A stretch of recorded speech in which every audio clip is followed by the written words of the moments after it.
On the 3rd of April 2016, a passenger train entering Plymouth station at 15 miles per hour collided with an empty train on the same track, injuring over 48 people and extensively damaging both trains. Join us as we investigate using images from the train's front CCTV cameras on how two trains are able to collide in broad daylight, travelling at relatively slow speeds. Plymouth railway station, located towards the north end of the city near North Cross roundabout, is the third busiest in Devon and comprises of 8 platforms as shown. The circumstances that day involved two trains, train numbers 1 Alpha 91 and 2 Echo 68 on platform 6, which is used predominantly by Great Western services. Train 1 Alpha 91 was the 1542 Great Western service from Plymouth to London Paddington. The Class 253 high-speed train comprised of 8 passenger coaches with a powered car on each end. At 223 metres long, it originally arrived onto platform 6 as train number 5 Alpha 91 as an empty out-of-service passenger train. For this video purpose, I'll just call it 1 Alpha 91. This train was originally supposed to arrive onto platform 7, but a late change due to catering supplies required and a broken lift on this platform altered the train to arrive onto platform 6. On approaching the 10-car stop marker, the driver stopped 11 metres short due to an adjacent red signal P46 as shown. GWR guidelines support this action as it requires drivers to approach stop signs extremely cautiously and to stop no closer to a red signal than was necessary.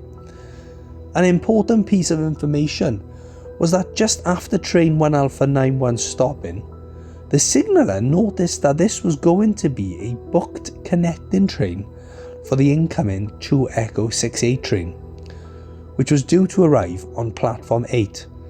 As a result, the signaller made a quick look out of his window and decided to place the incoming 2 Echo 68 at the end of platform 6 behind 1 Alpha 91 so that passengers could quickly get onto the train. This decision was the start of an impending disaster. Train 2 Echo 68 was the 1339 Penzance to Exeter service and consisted of 2 Class 150 multiple diesel units made up in a total of 4 carriages. At 1533, train 2 Echo 68 was beginning to approach Plymouth station, slowing at signal Papa 15, which was showing a red signal. Papa 15 is an important signal that controls trains into the station and gives drivers a numerical indication informing them which platform they are going to. For permissive working, whereby trains share the same platform, the signal will show a red aspect but 2 white lights as shown at 45 degrees. This tells the driver that they are allowed to pass the red signal and will be moving behind another train on the platform. At 45 metres from signal Papa 15, the driver stated that the signal changed to exactly that, which prompted the driver to accelerate to 22 miles per hour.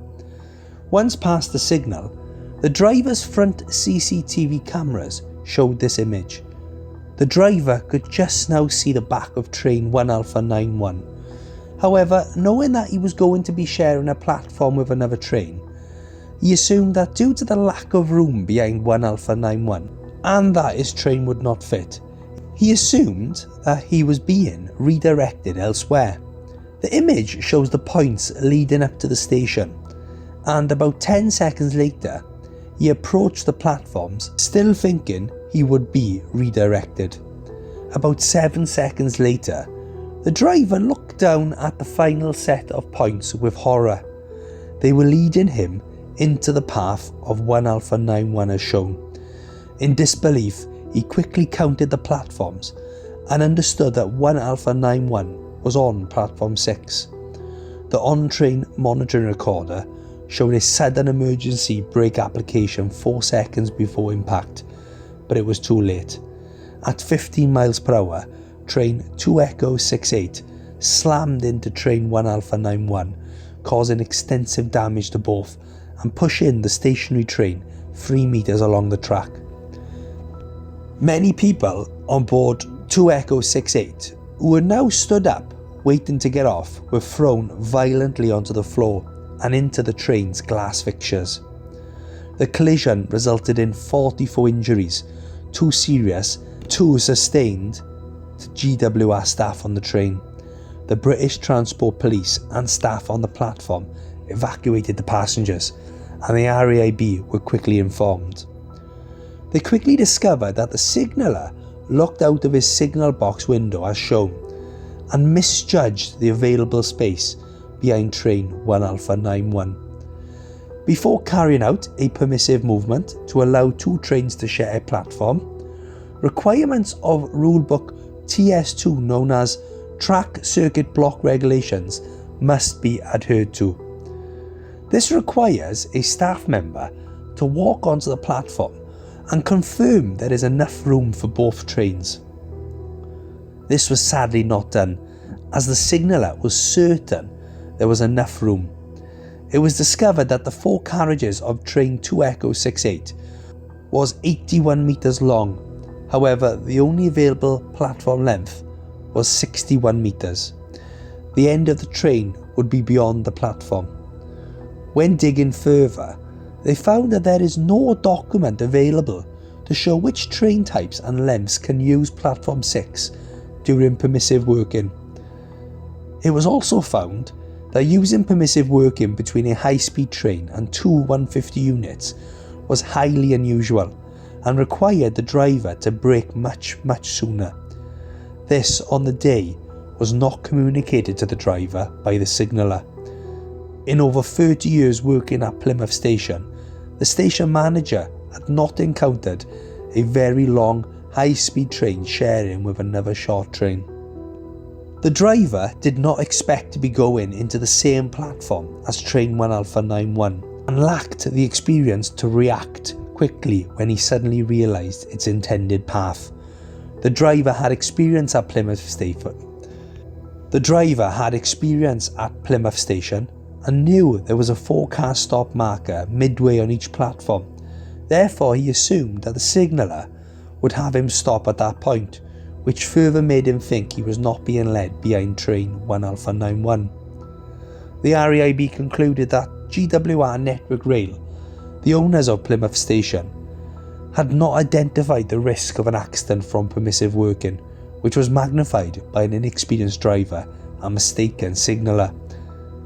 As a result, the RAIB recommended that GWR and Network Rail include additional training for permissive working, including informing train drivers before entering the station.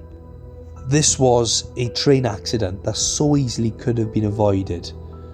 Thanks for watching, and please subscribe for more. Thank you. This was a train accident that so easily could have been avoided, but thankfully could have been a lot worse. Thanks for watching, and please subscribe for more. Thank you.